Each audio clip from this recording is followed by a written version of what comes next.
pictures. You're wonderful to see. You ought to be in pictures. Oh, what a hit you would be. There's an old curiosity shop. Every once in a while I go by there for the fond recollections that lie there in that old curiosity shop. Well, good afternoon or evening or morning, everyone. I'm Scott from the Old Curiosity Shop, and I'm back with another thrift haul.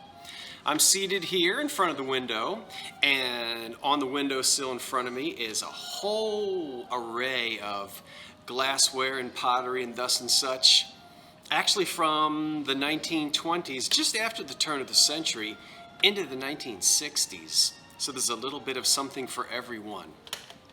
Now, before I begin, I would like to say thank you to everyone who participated in the voting for which fabric to use in that antique lamp. I am working on it. I'm actually working on part 2 of that video, and I hope not to keep you in suspense for too long. It should be ready in the next day or two. We'll see about that.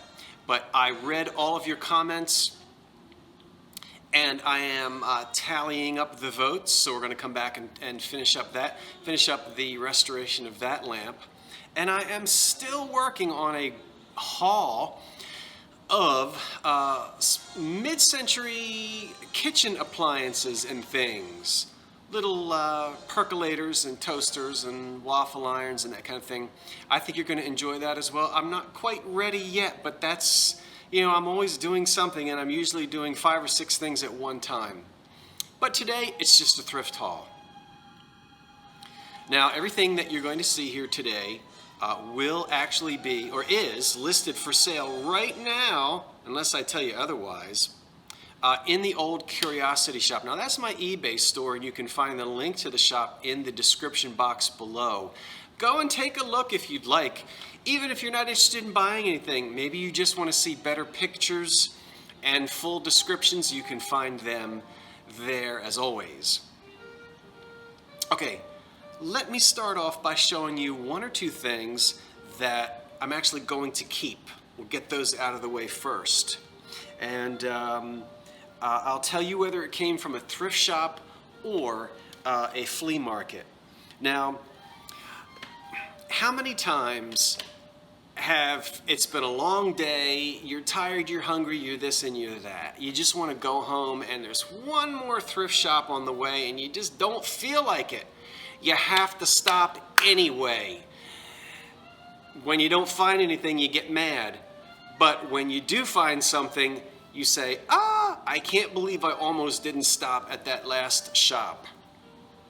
And if I hadn't stopped at that last shop, I wouldn't have come across this fantastic, you got it, Roseville double flower box. I think you call this a window box, yeah, window ledge box, windowsill box. And as you can see, it's pretty clean on the inside. I think someone put containers down in here, maybe some kind of a liner.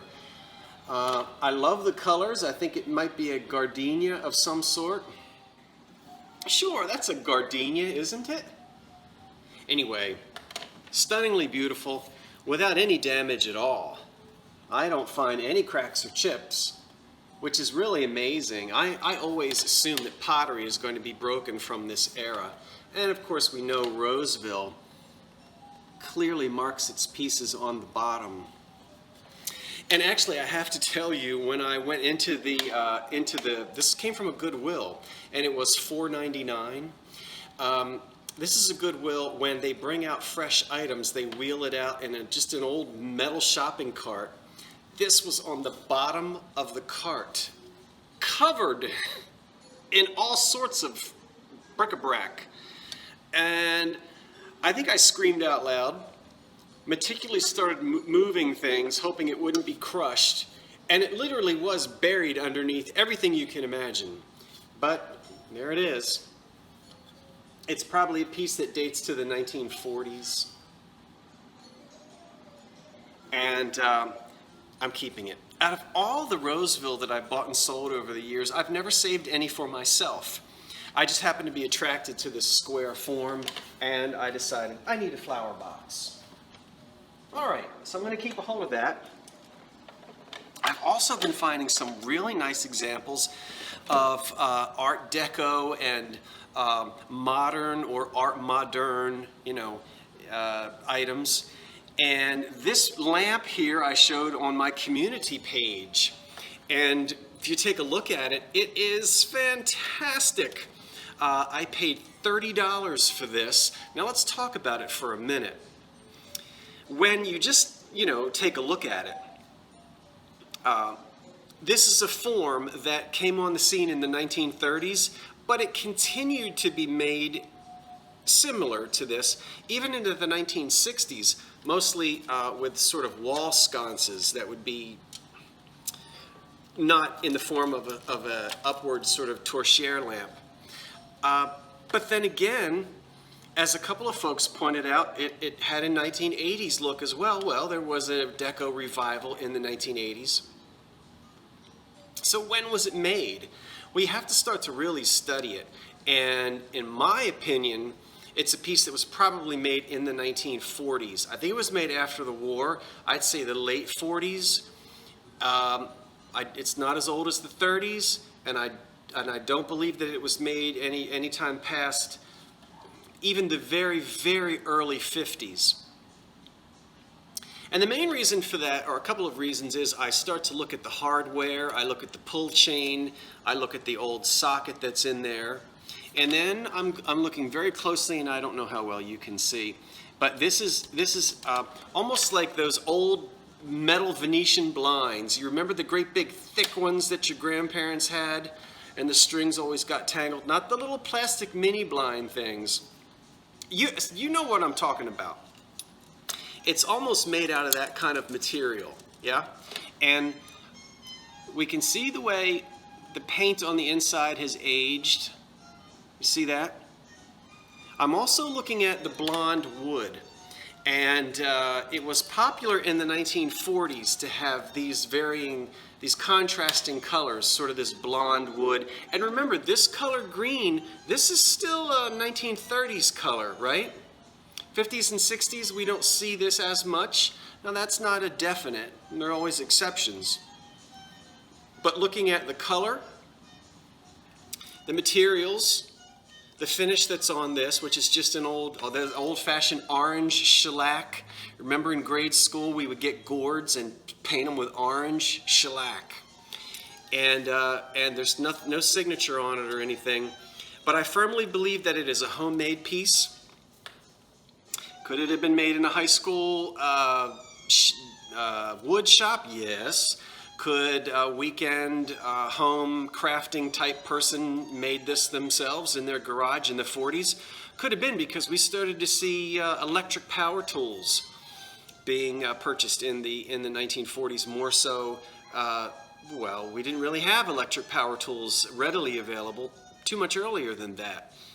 So, for the home crafter, that is. And so that's the reason why color, form, all of that, I'm going to place it into the late 40s. It works beautifully. I know I don't have it plugged in for you to see. But also, you would find directions in magazines of the day like Popular Mechanics, and there were other build-it-at-home craft magazines where folks with leisure time on the weekend were starting to make things like this in their garages. This is super fantastic. I love it.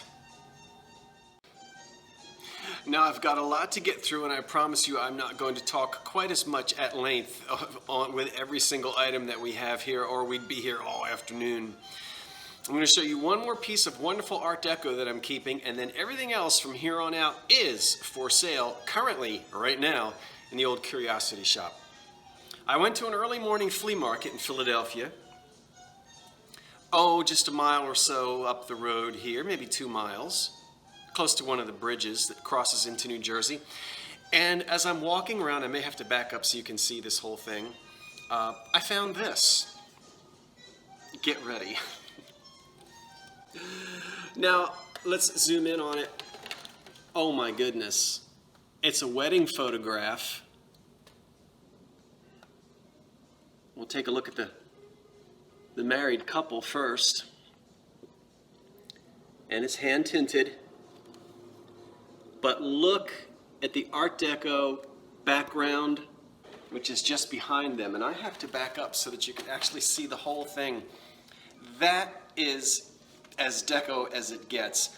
This looks like it came right off the set of a Busby Berkeley musical. I would expect to see a whole bunch of synchronized swimmers jumping out of the background somewhere. Now the photograph was taken in Trenton, New Jersey. And this would have been the hot style for a backdrop. Remember prior to this, you remember how stuffy the backdrops were? Heavy Persian carpets and drapes and potted palms and cement statuary and very old-fashioned looking.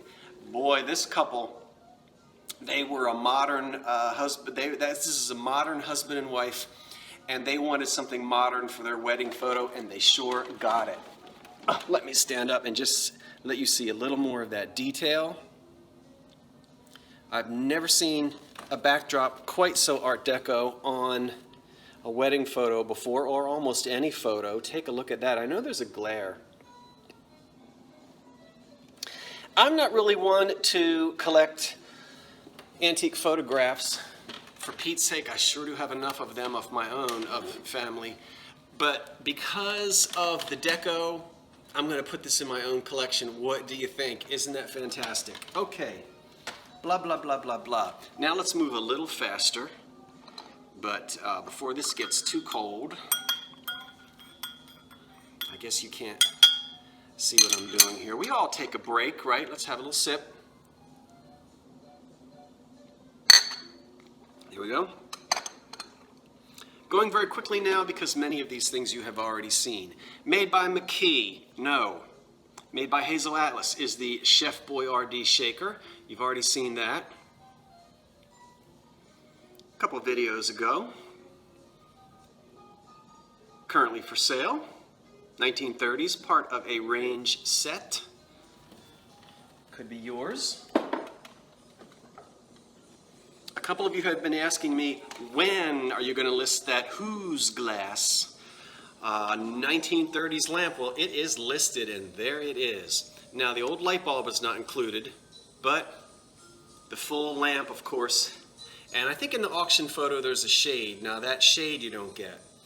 That's one of my own antique shades that I'll be keeping. But here is the lamp. Original socket, on-off switch works beautifully. Here's the white glass, the black glass, and then the white glass at the bottom, and it is embossed with roses right here.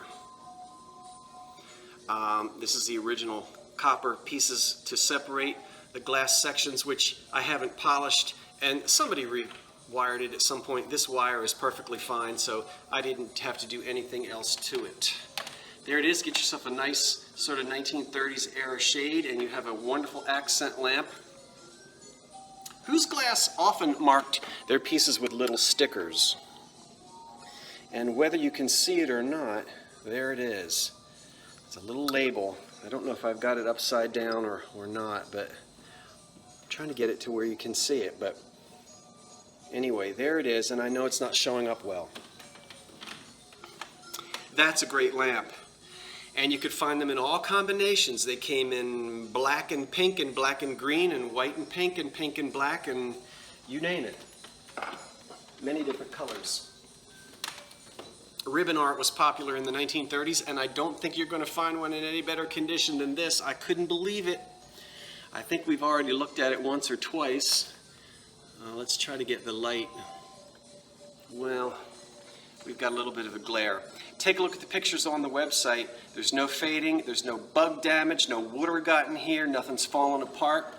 And look at that wonderful Art Deco paper, which is original. Oh, it's not showing up. There's too much of a glare. But it is beautifully done. I'm trying to hold it still, and I know it has a glare on it. Her little shoes are cut out of like an oak tag type material, and it's all hand done. in an old original frame with a wonderful Art Deco paper on the back, which I really wish you could see better. Now this was a popular home craft. Next up is the one single watermelon stem, popular in the Depression to combine the green and the pink for what collectors call watermelon glass, and it's etched. Only one single stem. I think I paid $1 for this at a thrift shop, and I expect to get about $15. It might take a while, but somebody's got this pattern and somebody needs a replacement, and they're going to need it for this Thanksgiving. So there it is. The classic tilted ball pitcher, probably a Hazel Atlas pitcher rather than Anchor Hocking. I think it's Hazel Atlas. Probably for the breakfast table. You can have tomato juice, ew, or orange juice, yum.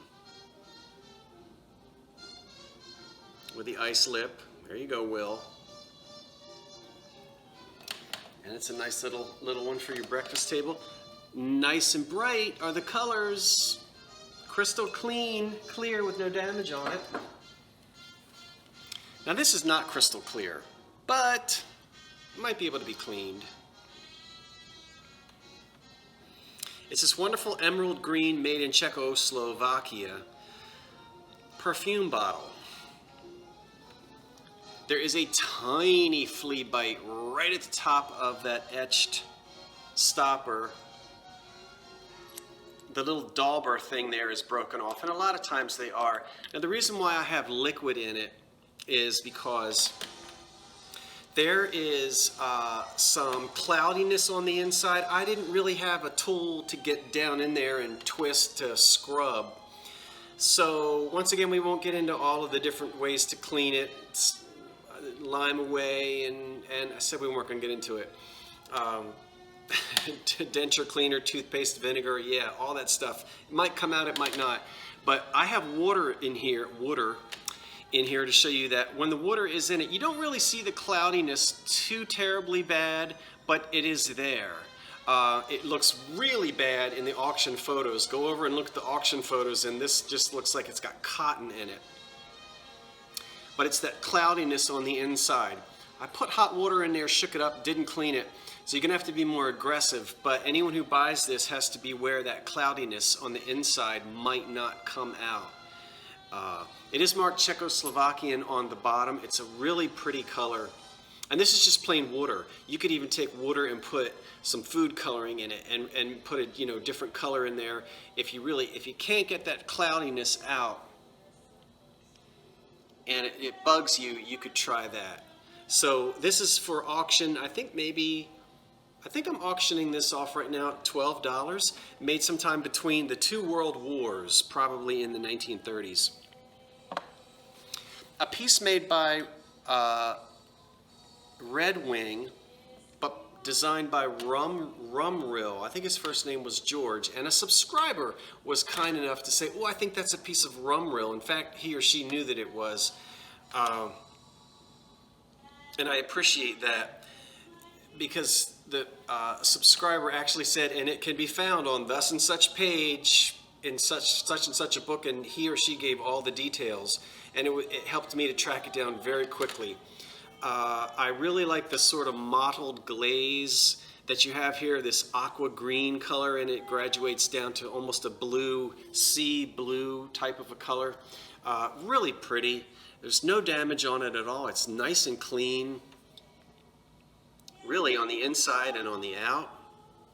As you can see, there's not really anything on the bottom. I think someone said they thought they saw some numbers on it. I really looked closely at this in the light, and I couldn't find any numbers at all. There could be a number, and it's just really underneath this heavy glaze. So a piece made, I think, in the late 1930s when Roseville, the designer, was with Red Wing. I think he started his own pottery, but at some time went over to Red Wing and did some designs for them. So a pretty color 1930s. It's just a piece of pottery I don't see very often. It's going to look really nice in someone's home, depending on the colors that you have. Here is a syrup jug, and this is a nice one because it's clear glass and it is etched beautifully.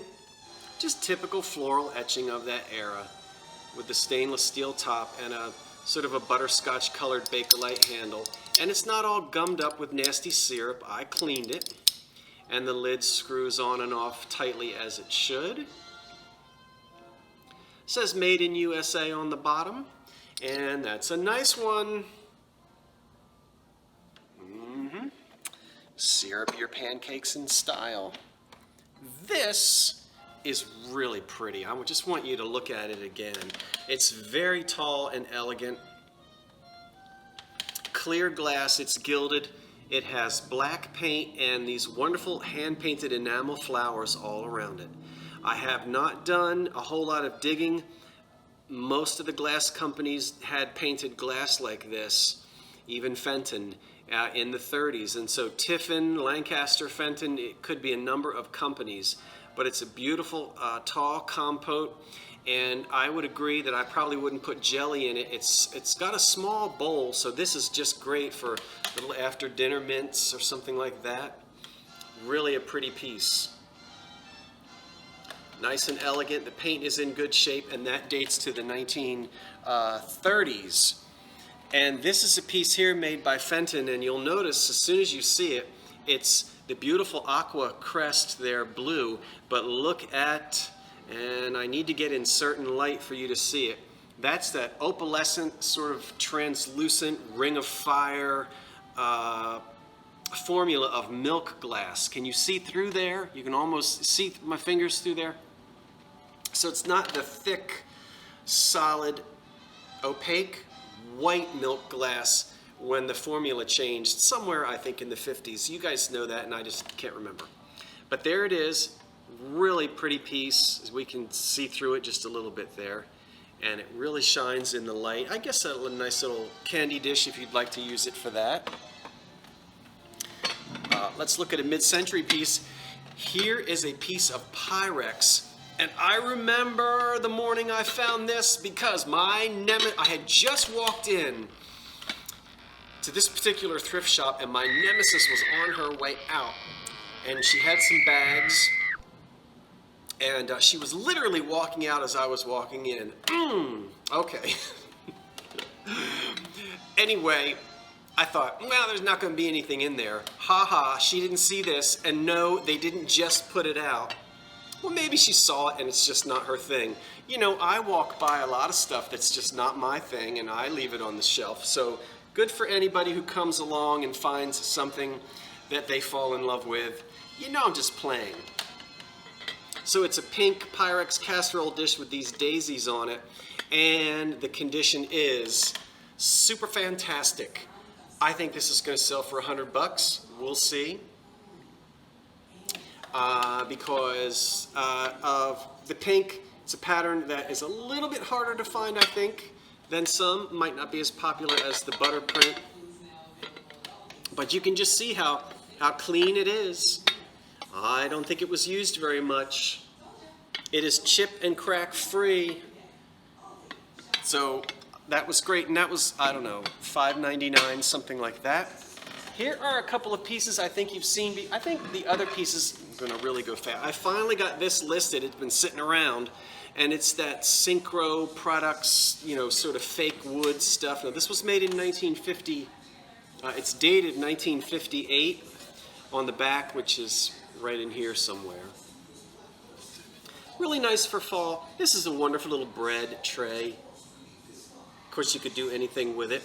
Put it in the center of a coffee table, put nuts in there or other fall type fruits, leaves, whatever you'd like. I think that's a nice piece for the autumn season. I think I also already showed you the Northwood Greek Key ruffled blue opalescent bowl here, which is just stunning in the bright light. Once again, no damage, not even a flea bite. And this, I should be saving this, and I should be saving this.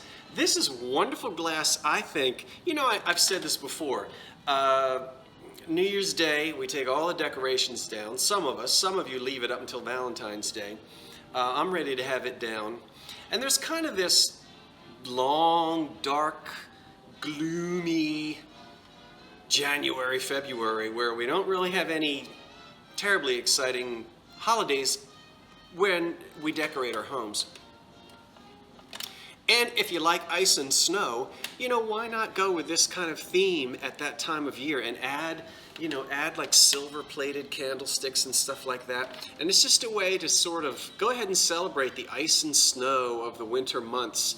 And we need a little glitz and glamour when we take all of the Christmas things down, do we not? So, just a little something. Hold on, I got two more things. Just two more things to show you. And I think it may be that you've already seen them. Well, you've already seen one. Oh my goodness. Okay, you have already seen. Wait a minute.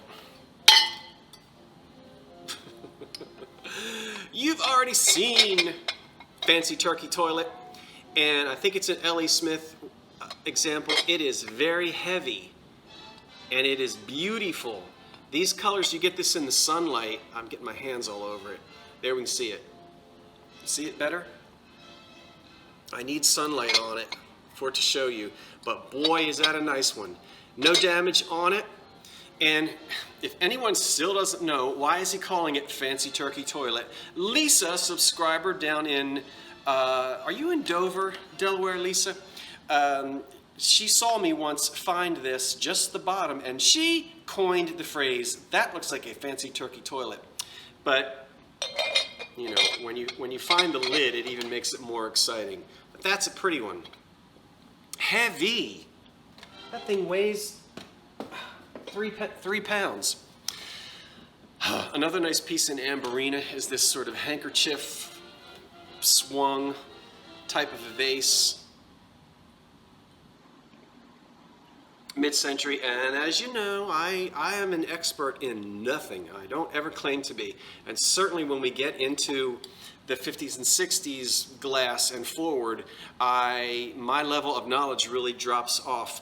And I don't have a whole lot of mid-century books to study the glass, and so I'm never really sure which maker it is from that era. But nevertheless, lots of folks love this beautiful Amberina, and it is heavily collected. That's a nice one. Okay, let me hold on for a second here. And did I cover everything? I know there's got to be something that I want to tell you. There has to be something I want to tell you. Well, okay. As I said, I am working on finishing up the wonderful Aronson Ronson art metal lamp, which we took a look at in yesterday's video. I am going to tell you give you the results of the fabric I will give you the results of the fabric contest, and we'll get that lamp finished up. And there's always going to be more to come, shopping videos and thrift videos and videos of items that are up for auction in the old Curiosity Shop. And I want to thank you for watching. I'm Scott from the old Curiosity Shop saying, wait for the cat, thanks for watching, and so long for now.